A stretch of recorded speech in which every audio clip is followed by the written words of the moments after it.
I'm Angie, and today I'd like to share a smoothie recipe with you. It's in honor of Breast Cancer Awareness Month. It's pink, and as my shirt says, be sure to check your humps for lumps. The recipe that I have today is chock full of protein and fiber and even some iron because of an ingredient that you don't see often in smoothies, and that is cereal. It's a great way to add a little extra oomph to your smoothies.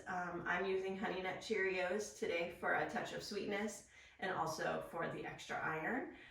But if you want to use something that's even more pumped up with vitamins and minerals, you can choose something like Total Corn Flakes. Let's get to the recipe. Thanks for watching.